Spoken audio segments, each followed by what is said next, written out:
What is this old woman doing here? We don't have space for you. The words sliced through me before I even stepped past the doorway. It was my daughter-in-law, Claire, standing on the porch of my Malibu beach house like she owned it. She was wearing my apron, the one I stitched with my own hands years ago, and behind her, loud music blared from inside. My heart pounded as I looked past her and saw strangers lounging on my furniture, wet towels draped over chairs I had chosen with care, and children kicking a ball through the flower beds I had nursed every weekend for decades. "Claire," I said, gripping my keys tightly. "What are you doing here?" "This is my house," she smirked, her eyes hard. "Michael said we could use it whenever we wanted. And unlike you, we're making real use of the space. You just come here to sulk and complain." More faces appeared behind her. A woman with too much makeup and a shrill laugh, 2 teenage boys with muddy shoes, a baby crying in the arms of a young woman I'd never seen before, an older man in a Hawaiian shirt holding a beer. They all stared at me as if I were the intruder. "Is this the mother-in-law you always talk about?" Claire's mother asked, her voice dripping with disdain. I expected someone more intimidating. "She looks so ordinary." Laughter rippled through the group. My cheeks burned, and I realized I was standing there in my plain travel clothes, a stranger in the very home I built with sweat and sacrifice after losing my husband. "Where's Michael?" I asked, my throat dry. "I need to hear from my son why my house is full of strangers." Claire folded her arms. "He's working like always. Unlike you, he has real responsibilities. Look, Evelyn, the bedrooms are taken, the kitchen is ours, and frankly, you're only going to ruin the mood. This house shouldn't just sit empty while you waste away in Chicago. Families like ours need space. Children need to grow. Don't you think it's selfish to hoard it?" Her words hit like stones. "My garden destroyed, my home invaded," my name mocked, and my son's wife daring to tell me there was no place for me in the house I had built, brick by brick, stitch by stitch, when I had nothing but grief and a pair of hands willing to work. I stood there silent, watching her arrogance while something inside me shifted. She thought she had claimed my home. She thought she could humiliate me. But she didn't know me. She didn't know what I was capable of doing next. "Enough with this speech about what's yours," Claire snapped, cutting me off mid-sentence. "You always say you paid for everything. You worked for it. Well, guess what, Evelyn? Michael is your son. What belongs to him belongs to me, too. That's how families work." Her voice rang sharp, slicing through the laughter and chatter. Even the children stopped their game, their eyes darting to me as if I were the villain. My face burned, humiliation pouring over me like boiling water. I tightened my grip on the keys, refusing to let her see my hands shake. A teenage girl, her niece, strolled up with a smirk. "Why don't you just check into a hotel? There's no space left here." I forced a smile, the kind that rises from deep inside but never touches the eyes. "All right, dear," I said softly. "I understand perfectly." Claire's grin widened, triumphant, as though she'd just claimed a crown. Around her, the others relaxed, satisfied, certain they had witnessed justice. They had no clue what they'd just set in motion. I walked to my car with slow, deliberate steps. Dignity wrapped around me like armor. From the driver's seat, I looked back one last time at the house I had built. Every brick paid for by late nights at a sewing machine. Every rose bush planted with my own hands. Then I turned the key and drove away. The Pacific View Inn charged me $285 a night. Money I had never planned to waste because that house was supposed to be my bed, my refuge. Yet there I was, signing the register like a stranger in my own city, while intruders occupied the home I had built out of grief and grit. That night on the hotel balcony, I stared at the faint glow of lights across the shore, the lights of my house. A storm brewed inside me, colder than anything I'd felt in decades. Not the quick, reckless fury that makes a person yell. No, this was a different kind of anger. The steady, calculating kind. The kind that had carried me through widowhood, through poverty, through years of bending over fabric and needles just to keep food on the table. Claire had made a mistake that would cost her more than she could imagine. At dawn, sleep-deprived but determined, I rose with the sun. Coffee scalded my throat as I forced it down. My body was weary, but my mind sharp as glass.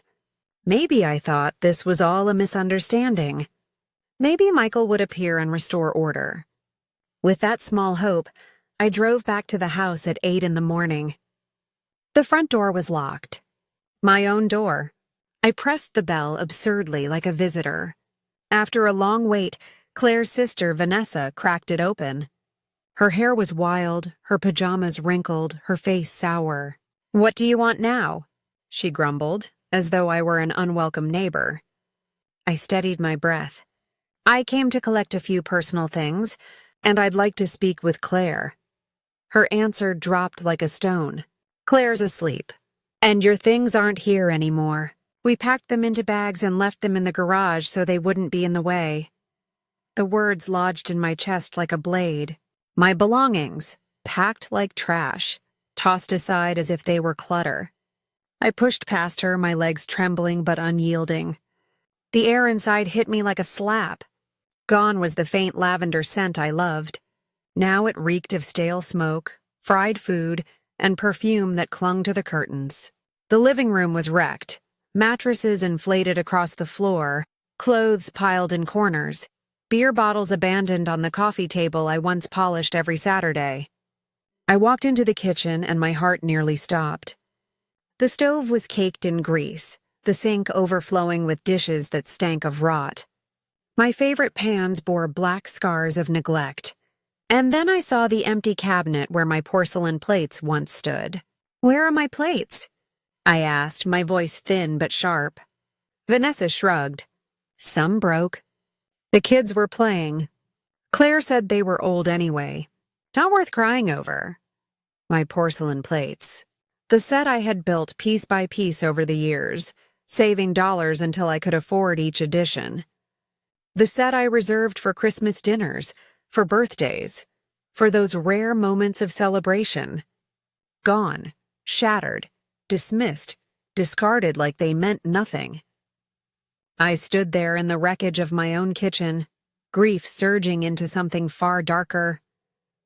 They thought they had beaten me. They thought I was too old, too weak to fight. But they were wrong. Very, very wrong. I climbed the stairs, my legs heavy but steady, and made my way toward the master bedroom, the one space I thought might still feel like mine. The door was wide open. Inside, Claire's mother was in my closet, humming as she shuffled hangers like it was her personal boutique. "Excuse me," I said, forcing my voice to stay calm. "This is my room." She didn't even flinch. "Oh, don't worry, Evelyn. Claire told me everything. I'm only helping you out. Look, I've even packed your things into bags so they won't wrinkle." I looked to the corner. My dresses, blouses, and shoes, my life's collection of clothes gathered over decades, were stuffed into trash bags as if they were rags waiting for donation. On my bed, 2 teenage boys I didn't know sprawled under my quilt, and the pillows I cherished were tossed to the floor, stained beyond repair. The scene was grotesque. But then something caught my eye. The door of my hidden closet, the secret one built behind the wardrobe. It was ajar. My pulse quickened. That space was sacred, a private vault only I knew about. I waited until Claire's mother stepped out with an armful of organized clothes, and then I rushed to the closet. What I found nearly buckled my knees. My files were scattered, some tossed on the floor like junk mail. Jewelry that had belonged to my own mother was missing. The house deeds were crumpled, as though rifled through by careless hands. And then I saw something that froze the air in my lungs. Papers that didn't belong to me. Legal forms with Michael's and Claire's names stamped across the top. I unfolded them with trembling fingers. It was a petition to transfer ownership of the house into Michael's name. The reasoning stated in bold print: owner's advanced age and mental decline. Mental decline, me. The same woman who had managed her books with precision for 70 years. The same widow who had clawed her way out of poverty, built a home brick by brick, and kept her independence through sheer grit. They were trying to paint me as incompetent. The papers were dated last week. This wasn't some spur-of-the-moment family squabble. It was a coordinated plan. Beneath the documents, another sheet slipped out. A real estate appraisal. My Malibu beach house valued at $300,000. In Claire's handwriting across the margin was a note. With this money, we can buy a bigger condo and get the kids into private school. Just need Em to sign and for the old lady not to make a fuss. The old lady. That was me. Not a mother. Not a human being. Just an obstacle. I tucked the documents into my bag with shaking hands. My keepsakes had been stolen, my dignity dragged through the dirt, but now I held proof. This was no misunderstanding. This was fraud, carefully plotted theft dressed up in family clothes.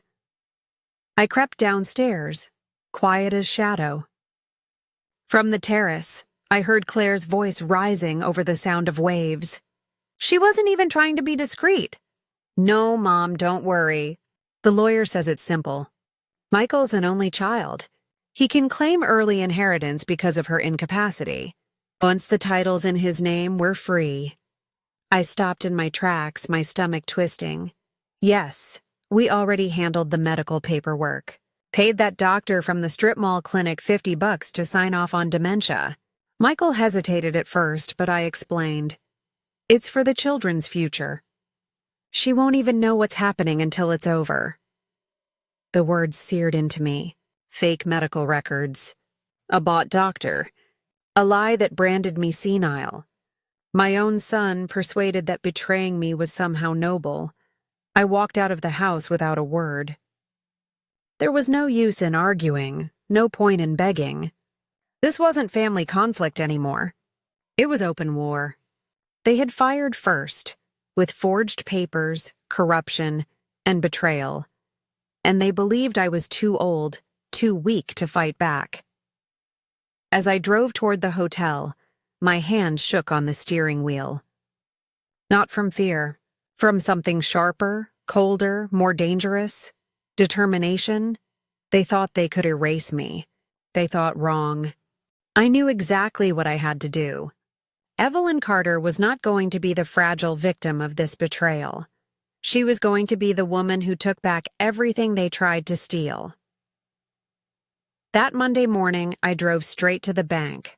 If Claire thought I was a helpless old woman living off scraps, she was about to learn otherwise. For 2 decades, even after the mortgage was paid, I had continued saving with discipline. Every month I tucked away $300 from my pension, and the extra I earned hemming dresses and altering suits. It wasn't much at a time, but it added up. My father used to tell me, savings are freedom. He was right. When I walked into the bank, the familiar face of Mr. Davis, the branch manager, greeted me.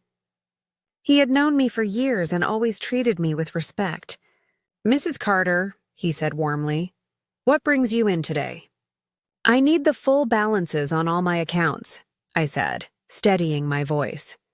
"And I need to discuss a serious family matter." He pulled up the numbers, and when I saw them on the screen, something inside me lit up for the first time in days. 87,000 in savings, 23,000 in CDs, 12,000 in checking, 122,000 in total.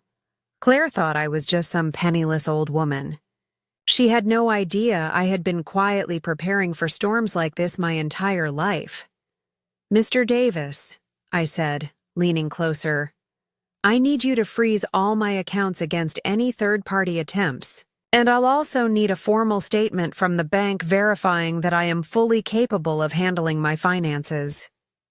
His smile faded. Evelyn, has someone been trying to challenge your competency? Yes, I said flatly. My own family. They're attempting to declare me unfit so they can strip me of my assets. His expression darkened with concern. That is very serious. Let me recommend an attorney, Thomas Grant. He specializes in family law and property fraud. He's the best in the city. Tell him I sent you. I left the bank with a new sense of power in my chest, not just because I knew I had resources, but because I had a clear plan. They weren't going to rob me quietly. In the parking lot, I called the number Mr. Davis had given me. The secretary's voice came through the line. Mr. Grant can see you today at 4 o'clock. I understand it's urgent? Very urgent, I replied. The rest of the morning, I sat at the hotel desk carefully organizing my evidence. The forged property transfer papers, photographs of my ruined garden and destroyed kitchen, a detailed list of everything that had been stolen, copies of my original deeds and receipts, and, most damning, screenshots from Vanessa's social media posts where she bragged about her new beach house. At 4 sharp, I stepped into Thomas Grant's office, a polished space lined with law books and case files.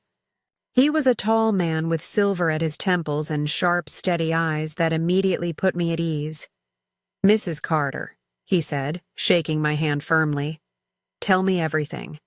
Leave nothing out, so I did. I told him about Claire's sneer at the door, about the strangers camped in my home, about the stolen jewelry, about Michael's silence, about the falsified medical report claiming I had dementia. My voice shook at times, but I kept speaking until the entire story was laid bare. He listened without interrupting, jotting notes, asking precise questions that told me he had handled monsters like this before. Finally, he looked up over his glasses. Do you have the original property documents? Yes, I said, pulling them from my bag. This house is mine. Paid in full. Every cent came from me. I even kept receipts from the contractors 20 years ago. And the doctor who signed this so-called dementia report, have you ever been examined by him? Never. I wouldn't recognize him if he walked past me. Thomas leaned back, a faint smile tugging at the corner of his mouth. Excellent. That is falsification of medical records, which is not only fraud, but also a federal crime. I opened another folder. Some of my jewelry is insured, including my late husband's watch. $3,000. Good, he said firmly. We'll report the theft directly to the police. Mrs. Carter, your case is strong. Very strong. You're dealing with property invasion, theft, document forgery, attempted fraud, and medical corruption. Your family has put themselves in serious legal danger. I took a deep breath. So what happens next? Several things, Thomas replied. First thing tomorrow, we'll file for an emergency eviction against every unauthorized occupant. Second, we'll submit a police report for the stolen jewelry and damages. Third, I'll take the falsified medical report to the district attorney's office and the medical board. And fourth, we'll request a restraining order to stop them from using your name or property without consent. I leaned forward, my voice low but steady. How long until they're out of my house? He gave a small, confident smile. Sooner than they expect, Mrs. Carter, much sooner. The attorney leaned back in his chair, eyes steady on me. If the judge accepts our petition, the eviction will be swift. In clear-cut cases like this, where the occupants have no legal standing, the law doesn't waste time. I straightened my shoulders. And the cost? My fee is $5,000. That covers the filings, hearings, and representation. Can you manage it? I didn't hesitate. I can pay today. A small smile flickered across his face. I appreciate a client who understands the value of moving fast. Mrs. Vance, your family thought you were powerless. But they underestimated you. I met his gaze without wavering. I've been preparing for survival since I was a child. I'm not about to stop now. Excellent, he said. But I need to ask something personal. If we move forward, this will tear whatever remains of your relationship with your son apart. Are you ready for that? The silence between us stretched for a moment. I thought of Michael, not as the man who betrayed me, but as the boy who used to sit at the kitchen table, learning to read by lantern light when I worked double shifts. I thought of the promise he once had and the weakness he had become. I finally spoke. Michael declared me incompetent for money. He allowed his wife to steal my home for money. He stood silent while they mocked me, his mother, for money. If blood ties can be destroyed so easily, then they weren't real to begin with. Thomas nodded slowly. Then we proceed. Tomorrow morning the filings go in. Property invasion, theft, fraud, forgery. We're hitting every angle. And, Mrs. Vance, you mentioned wanting more than just legal restitution. I leaned forward. I want them exposed. Not just in court, but in their community. I want the neighbors, the school moms, the people Michael does business with. I want all of them to see the truth. Let them carry the shame of what they tried to do. That's very possible, he replied. Court records are public. A scandal like this rarely stays quiet. We can also make sure the right journalists hear about it. I stood, a new steadiness in my chest. Then let's make it public. Let them taste every consequence. By the time I walked out of that office, I was no longer the woman they had mocked on my own porch. I wasn't Evelyn Vance, the frail widow. I was Evelyn Vance, the rightful owner, the fighter, the woman they should never have underestimated.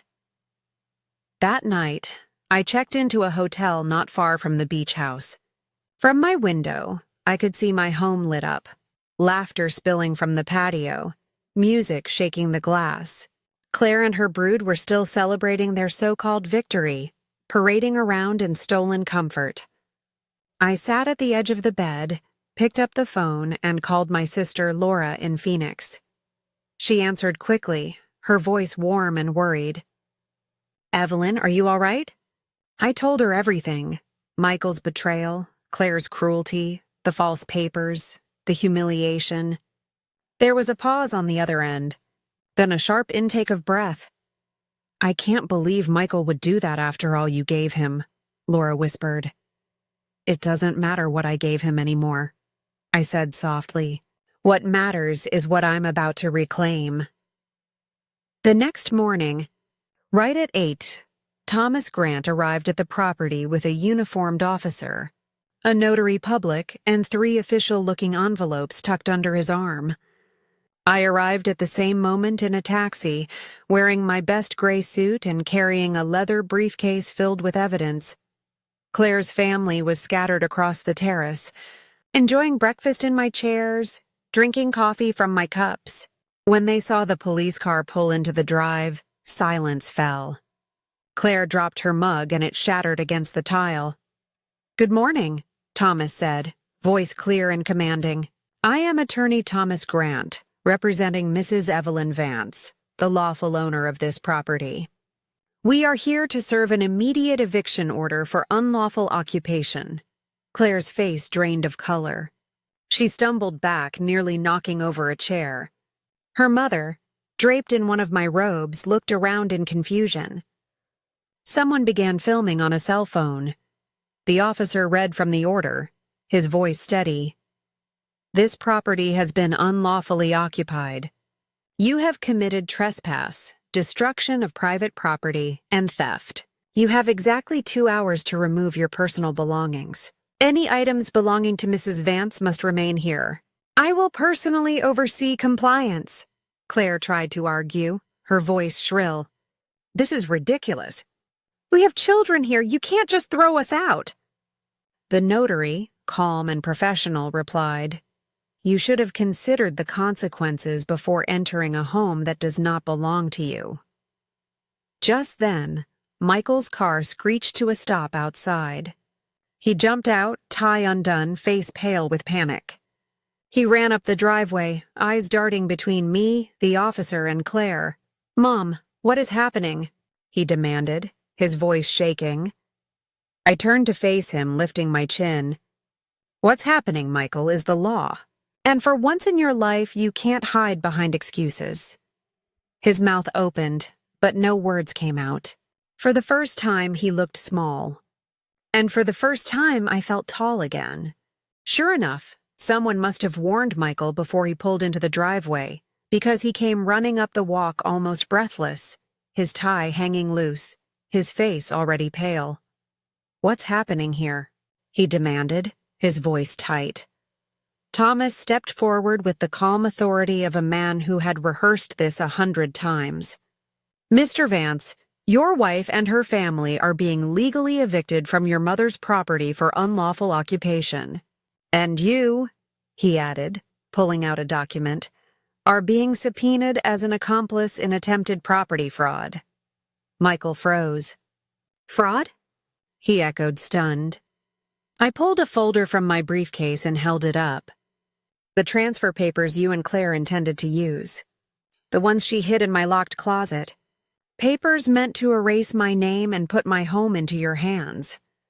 I stared into his eyes, searching for some flicker of the boy I raised, the boy who once promised me he'd always protect me. But there was nothing there, just the look of a man who had chosen greed over blood. "Mom, I can explain," he stammered, voice trembling. "There's nothing left to explain," I answered, my voice cold. "You've already chosen where you stand." Claire appeared beside him, whispering harshly in his ear.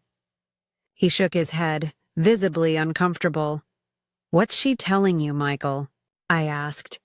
"Is she telling you to call me unstable? To tell the police I've lost my mind?" That cut deeper than any insult Claire had ever thrown. Even now, with the law and the evidence stacked against them, their strategy was still to paint me as senile. Thomas stepped in, his voice firm. "Mr. Vance, here is your official subpoena. You are required to appear in family court within 3 days to respond to the charges of complicity in attempted property fraud against a senior citizen." Michael's voice cracked. "But I'm her son. She can't take me to court." The officer beside him spoke evenly. "The law doesn't bend for blood, sir. Fraud is fraud. Theft is theft. Kinship doesn't excuse crime."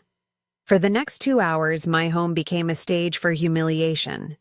Claire's carefully orchestrated scheme collapsed in full view of neighbors and strangers alike. From the terrace, where I finally sat reclaiming my chair, I watched their empire crumble. Claire's mother was the first to break. After 30 minutes of wailing and snapping at everyone, she slumped onto the steps and shouted at her daughter. "This is your fault, Claire. You told me everything was handled. You swore your husband had taken care of it." "Just shut up and pack," Claire barked, shoving armfuls of clothes into trash bags. Children ran through the halls, crying, confused, clutching toys they didn't want to leave behind. A boy, maybe 8 years old, came up to me with tear-filled eyes. "Ma'am, why are you kicking us out?" "We didn't do anything wrong." My chest tightened. The children weren't guilty of anything. They were just pawns in the selfishness of their parents. I crouched so my eyes met his. "You're right, sweetheart. You didn't do anything wrong. This is my house, though, and your family came without asking. That's why you have to go." "But my mom said it was our house now," he whispered. "Your mom was mistaken," I said gently.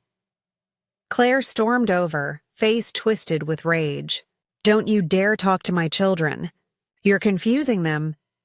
"I'm not confusing them," I replied steadily.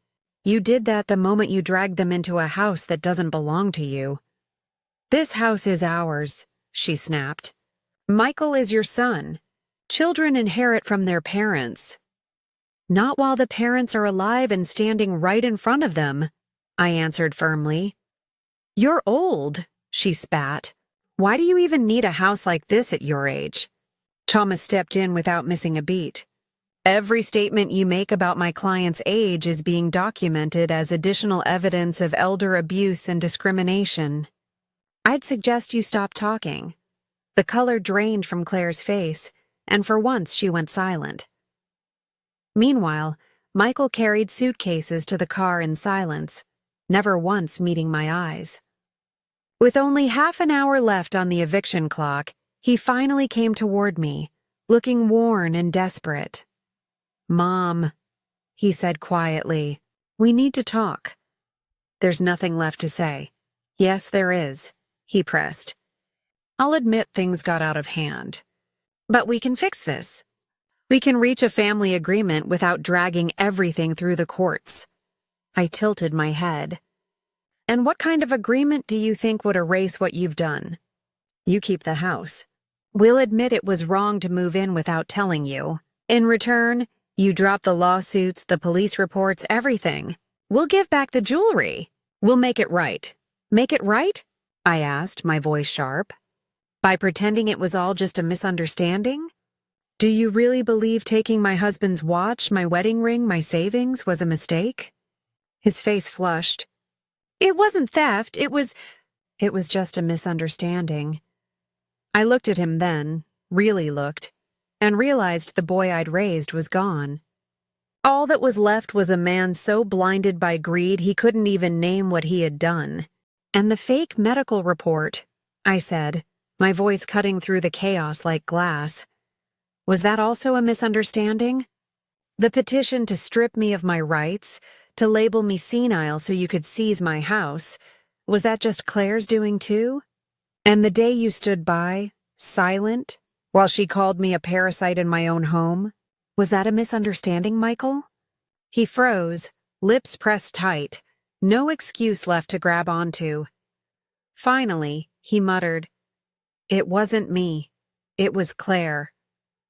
My heart twisted at the sound of his cowardice. "But you were there.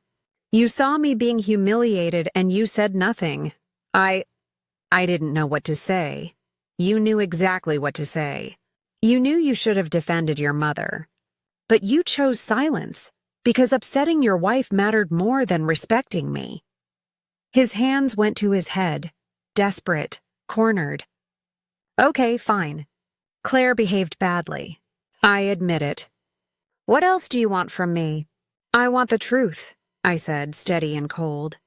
"I want you to admit that you planned to take my house with forged papers. I want you to admit you betrayed me. For money." "I didn't betray you for money," he snapped. "I did it for my family." "And what am I, Michael? Am I not your family?" "You are," he said, his voice cracking. "But Claire and the kids are my responsibility now." "So your responsibility now," I said slowly, "is to rob your mother blind." He dropped his gaze, frustration radiating off him. "Mom, you don't understand. We're drowning. The kids need private schools, clothes, trips. Claire's house is falling apart. I work day and night, and it's still not enough. You live alone in a big beach house. It's not fair. You don't need all this." And there it was. The truth.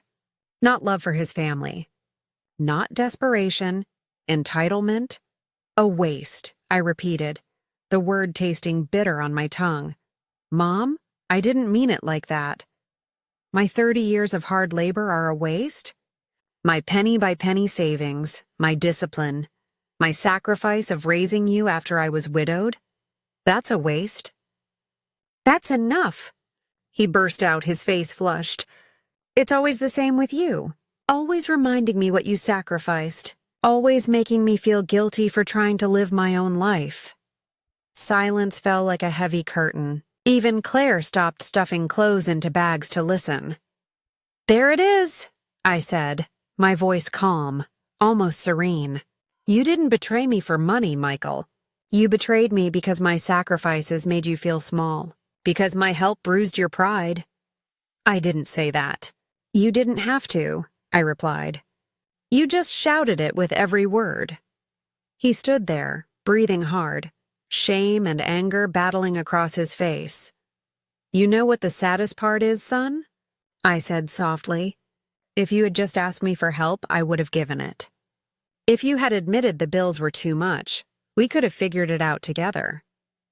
But instead, you chose to humiliate me, to conspire behind my back, to forge papers and hire liars. Why? Why didn't you come to me?" "Because I knew you'd say no." I shook my head.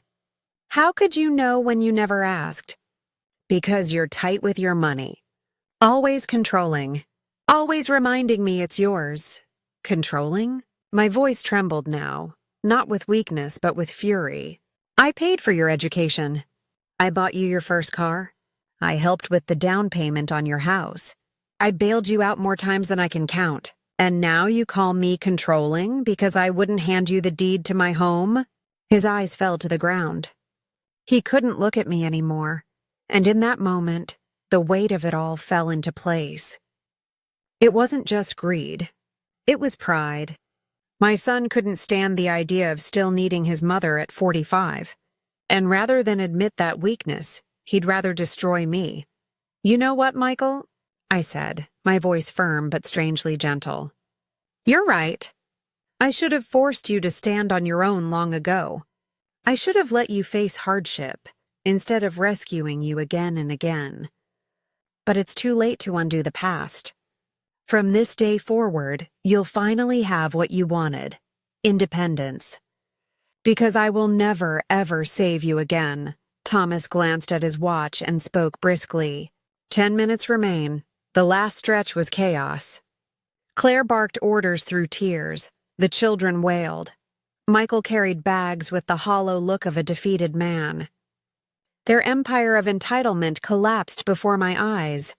Finally, they shuffled to the cars. Claire, shaking with rage, rolled down the window as they backed out of my driveway. Her voice rang out, venom dripping from every word. "This isn't over, you bitter old woman. We'll appeal. You haven't seen the last of us." I stood on the steps of my home, tall and unflinching, and watched them disappear. "We'll prove you're insane," Claire spat as she climbed into the car. "Go ahead," I replied, steady as stone. "My lawyer is already waiting for you." The cars rolled down the driveway, engines roaring, spitting dust across the garage floor. Michael was the last to leave. For a brief moment, his eyes met mine in the rearview mirror, but I had already turned my back on him. Thomas, the officer overseeing the eviction, walked over. "How are you holding up, Mrs. Carter?" "Tired," I admitted honestly. "But free. Free from pretending we're a happy family. Free from excusing betrayal under the name of love. Free from believing that forgiveness could erase what's been done." He nodded with respect. The notary finished the last of the papers. Thomas pressed the keys into my palm, and with a warm but firm voice said, "Mrs. Carter, your home is officially yours again." I stepped onto the porch, ran my hand across the weathered railing, and sank into my favorite chair on the terrace. For the first time in weeks, I sat in silence, alone, but sovereign in my own house. But the battle wasn't over. That afternoon, I hired a professional cleaning crew. 5 women worked tirelessly, $700 well spent, scrubbing every wall, washing away stains, setting furniture back where it belonged. As they worked, I wandered through each room, cataloging the damage. In the living room, wine had bled into my embroidered cushions, the ones I had stitched by hand. In the master bath, black streaks from hair dye marred the porcelain tub, refusing to lift no matter how much cleaner they poured. In the kitchen, 2 of my prized French skillets had been scorched into uselessness. And outside, in the garden where I once sipped tea with my husband, half my flower beds were flattened under careless feet. But the worst losses weren't visible. The jewelry was gone. Yes, but so was my family photo album. The one with Michael's childhood tucked into every page. The one with me and my late husband on our first trip together. It had vanished. along with the antique clock my father had given me as a wedding gift. Not priceless in money, but irreplaceable in meaning. A week later, the house looked whole again. The air smelled clean, the rooms were bright, the stains erased. Yet I knew some wounds would never heal. Betrayal doesn't leave marks you can scrub away. It carves itself deeper. Then Friday, the phone rang. Thomas's voice carried through, firm but lighter than before. "Mrs. Carter, I have updates. The doctor who signed Claire's false report has been suspended by the board. Turns out he sold fake evaluations in at least a dozen other cases." I gripped the phone tighter. How many other families were torn apart by his schemes? "And that's not all," Thomas continued. "The district attorney is filing criminal charges. Property fraud, conspiracy. It's no longer just civil, it's criminal. If convicted, they could face prison." My chest rose and fell with slow breaths. "Prison," I repeated quietly. "Yes, and the legal bills alone are already bleeding them dry." I didn't feel triumph. I didn't feel joy. Just a heavy, steady sense of justice finally setting its weight on the scales. I didn't want to see my son behind bars, but I could no longer shield him from the consequences he had invited on himself. Later that afternoon, another call came. The voice on the line was trembling, thick with tears. "Evelyn, it's me." "Veronica, please, can we talk?" "Claire is falling apart. Michael's already burned through $15,000 on lawyers, and the case isn't even close to over."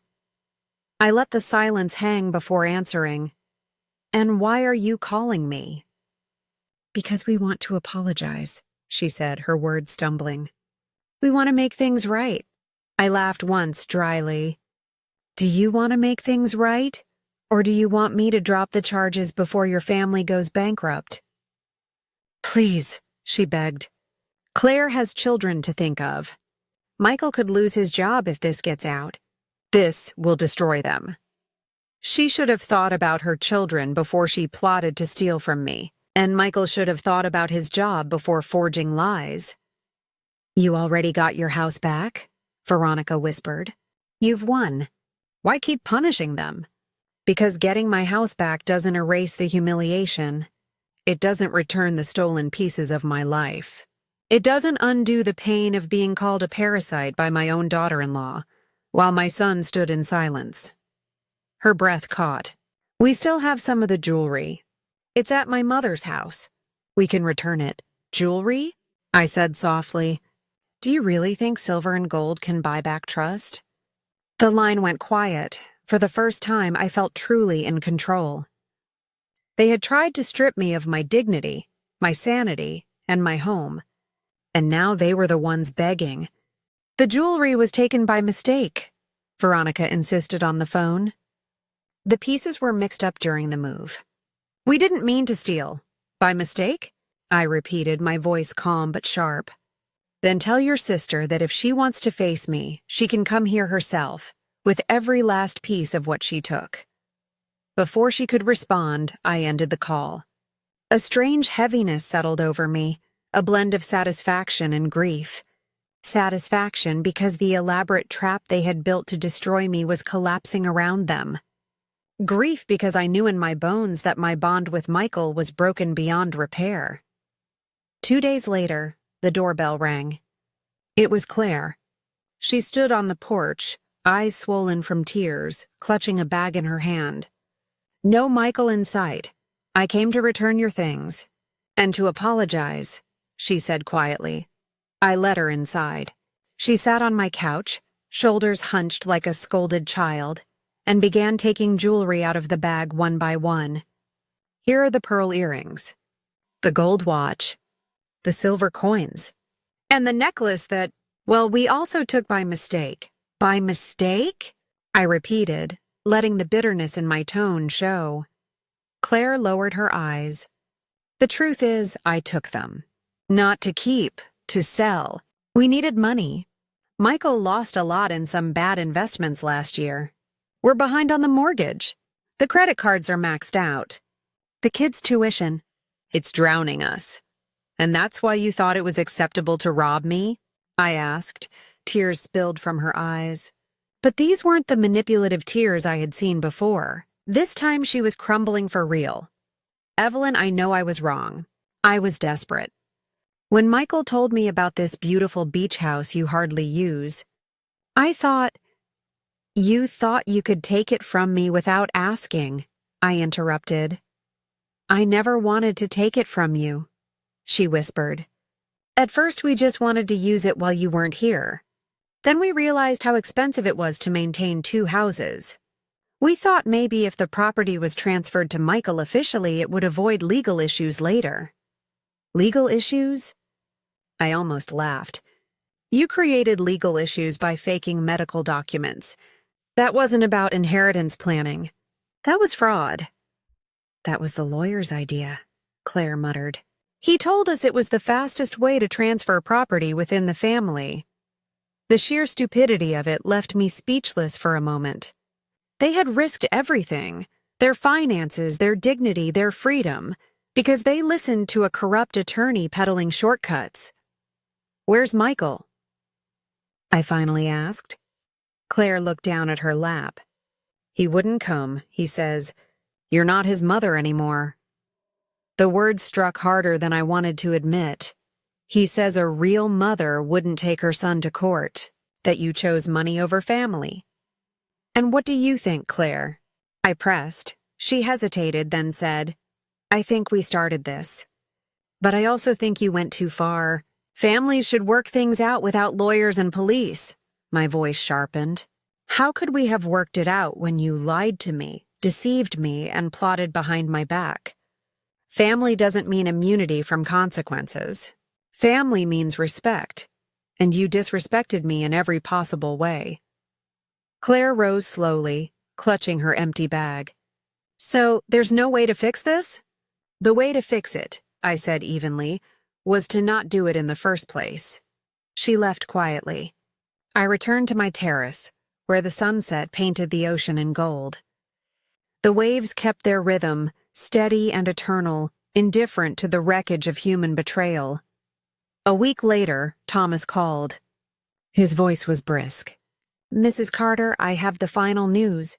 Michael and Claire have accepted a plea bargain. They'll pay a $25,000 fine, perform 200 hours of community service each, and remain on probation for 2 years. No prison? I asked softly. No, but they'll carry a criminal record.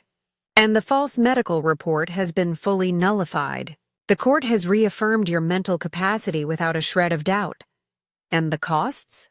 Between their attorneys, the fines, and court fees, over $50,000 gone. More than half the value of this house when you built it.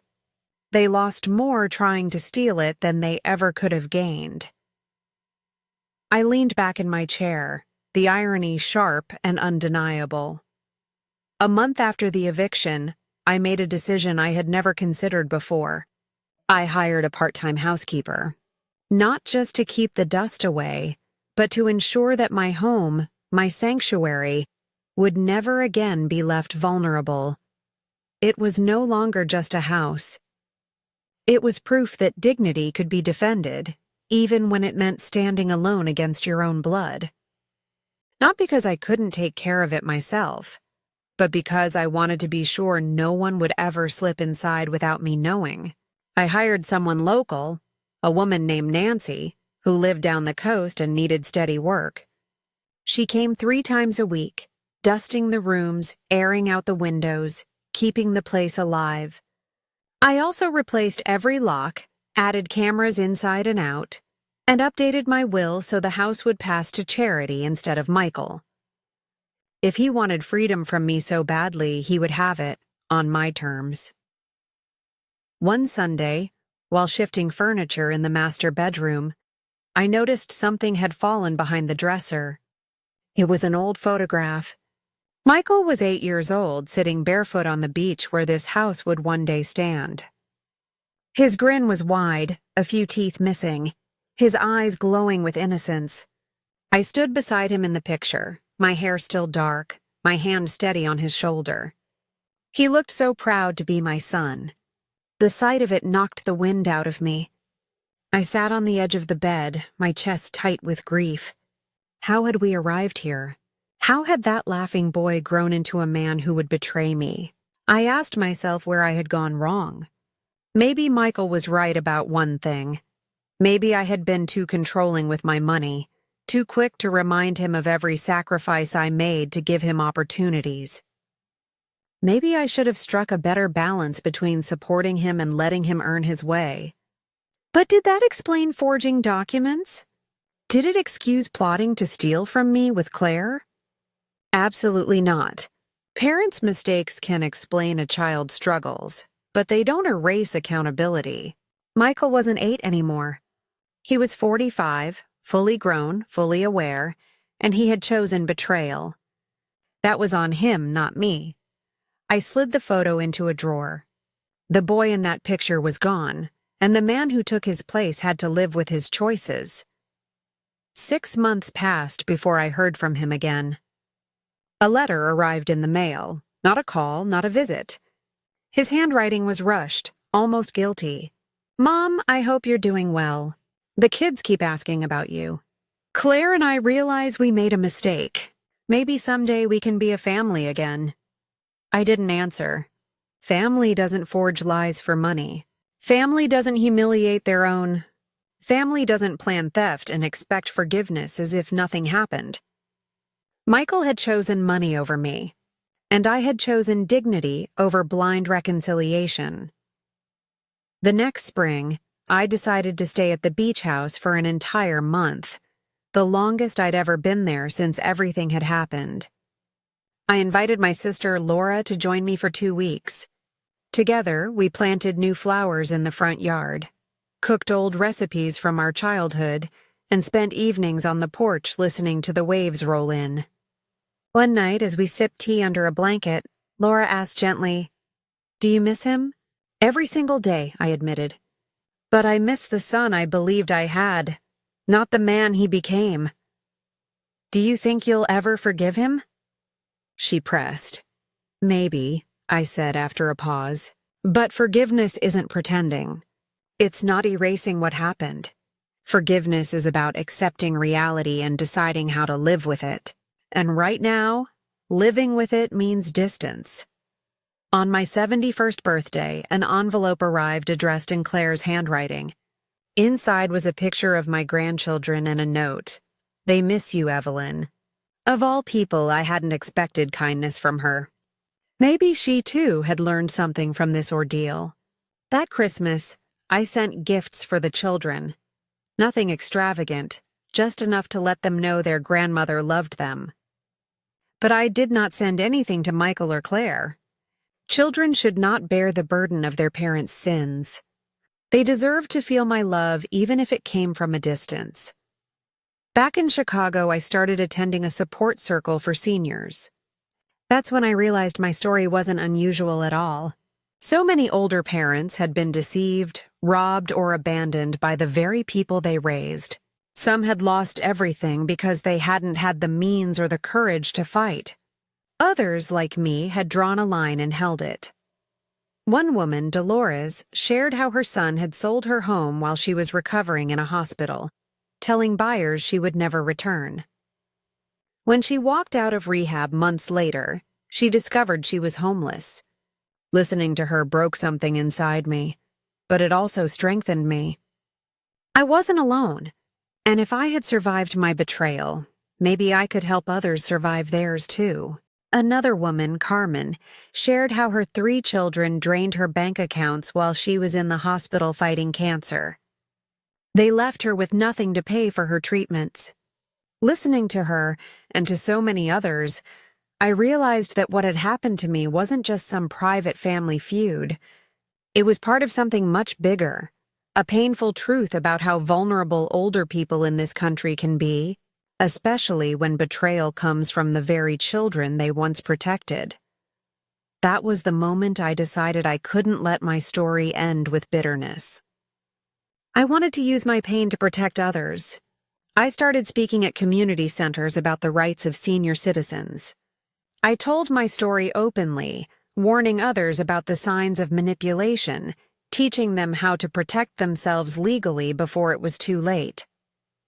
I also volunteered for a hotline that helped elderly people who were facing abuse within their own families. Every time I guided someone towards safety, every time I helped someone see they weren't alone, the weight of what I had gone through felt a little lighter. My suffering began to carry meaning. A year later, Laura told me something I hadn't expected. Michael and Claire were divorced. The scandal, the financial pressure, the weight of their own choices, it had broken their marriage apart. I didn't feel joy in hearing it. What I felt was an ache for the wreckage that bad decisions leave behind. Betrayal doesn't just scar one person, it scars everyone in its path. One quiet Saturday afternoon, while watering the garden at the beach house, I noticed a car pulling into the driveway. It wasn't familiar. When the door opened and Michael stepped out, my heart jumped. He walked slowly as if carrying years of shame on his back. He stopped a few feet away, his face thinner, lined with wrinkles that hadn't been there before. "Mom," he said softly. I didn't answer, just waited. "I came to ask for forgiveness." His voice cracked. "Not for money. Not because I need help. Not because I want anything from you. But because I finally understand what I did." The wind carried his words between us, and still I stayed quiet. "I betrayed you in the worst way a son can," he continued. "I let you be humiliated. I signed false papers. I stayed silent when I should have stood beside you. There are no excuses." He took one careful step closer, but he didn't try to bridge the distance completely. "I don't expect forgiveness now, or ever. I just needed you to hear me say I'm sorry. You were right. You always were." I looked at the man in front of me. He wasn't the boy in the old photograph I once found, laughing on the beach. He wasn't even the man who betrayed me. He was someone in between, broken, searching for redemption. "Thank you for coming, Michael," I said at last. He nodded, eyes glistening. Forgiveness takes time, and he accepted that, not as rejection, but as a small door left open. In the months that followed, I began to let the children visit. Their laughter filled the house in a way I hadn't felt in years. I showed them how to bake cookies in the kitchen, told them stories about their father when he was their age, taught them how to plant in the garden. They never mentioned the past. They had probably been told not to. But sometimes I caught Sophia, the oldest, studying me with a thoughtful look, as if trying to piece together the truth she only partly knew. One Sunday morning, while we were planting tomatoes, she suddenly asked, "Grandma, why did you and Dad fight so badly?" The question stopped me cold. She was only 11, but her eyes were steady, filled with a wisdom beyond her years. "Sometimes, Sophia," I said carefully, "adults make very big mistakes. Your father and your mother made mistakes with me, and it hurt me deeply." "What kind of mistakes?" she pressed. I thought about my words. I didn't want to poison her heart against her parents, but I also couldn't lie. "They tried to take something from me without asking." "Something that meant a lot to me. This house?" she asked, glancing around. "Yes, this house," I said. She stayed quiet for a moment, then added, "Mom says you were very cruel to them." "I made them face the consequences of what they did," I explained gently. "Some people might see that as cruelty, but I see it as justice." She placed the seedling into the hole she had dug, patting the soil with her small hands. "I think I get it," she said finally. "It's like when I take my sister's toys without asking. I get mad when she tells on me, but really it's my fault for taking them." I couldn't help but smile at her simple yet profound understanding. "Exactly like that, sweetheart. Exactly like that." That evening, after the children had left and the house grew quiet again, I sat on the terrace with a cup of tea, watching the sun melt into the horizon. The ocean roared with its eternal rhythm, but my thoughts were louder. I thought of the last 2 years. The betrayal, the bitterness, the sleepless nights, the courtroom battles, the tears I never showed anyone, and the small victories that slowly stitched me back together. Forgiveness, I realized, wasn't a sudden thunderclap that erased everything. It wasn't a single grand moment of clarity. It was something that crept in softly, little by little. It came in my granddaughter's innocent questions, in Michael's broken words on the driveway, in the laughter of children running through my garden. Forgiveness didn't mean forgetting or excusing. It meant acknowledging the wound, accepting that it would always exist, but refusing to let it shape the rest of my life. Michael would never be the perfect son I once dreamed he would grow into. And I was never the flawless mother he may have needed. We were two flawed, complicated human beings bound by love, blood, and a shared history that could not be erased. The road we now walked was uneven and fragile, but at least we were trying. That, I realized, was enough. At 72, I have learned that life rarely goes the way we expect. The people we love can betray us. Trust can shatter in an instant. Dreams we spent decades building can collapse like a house of cards. But I also learned something else, that we are far stronger than we think. We can rebuild, even from the ashes of heartbreak. My beach house stands as proof of that. Years ago, people told me I could never build it. A widowed seamstress, raising a boy on her own, with no wealth or connections, it was supposed to be impossible. But I built it anyway, with long hours, aching hands, and an iron will. When Michael and Claire tried to strip it from me, I defended it fiercely, even when everyone said I should give in for the sake of family peace. And now, after all the battles, this house has become something more than a home. It has become a sanctuary of healing, a place where old wounds slowly knit themselves closed. Evelyn Thompson, the old woman they thought would crumble easily, turned out to be stronger than all of them. Not because I never stumbled, I stumbled plenty. Not because I never feared, I was terrified at times. Not because I never hurt, I carried pain deeper than I ever thought possible. But strength, I learned, comes from rising every time you fall. From facing fear instead of running from it. From refusing to let pain be the only story you tell. This is my story. A story of betrayal, yes, but also of resilience. A story of dignity reclaimed when others tried to strip it away. A story that I hope reminds others, especially those in their later years, that age is not weakness. Age is experience. Age is resilience. Age is wisdom sharpened by survival. And the house I built with my bare hands still stands, proud and unbroken, looking out over the endless Pacific. Its terrace faces the horizon, just as I do now. Strong, unafraid, ready for whatever comes next.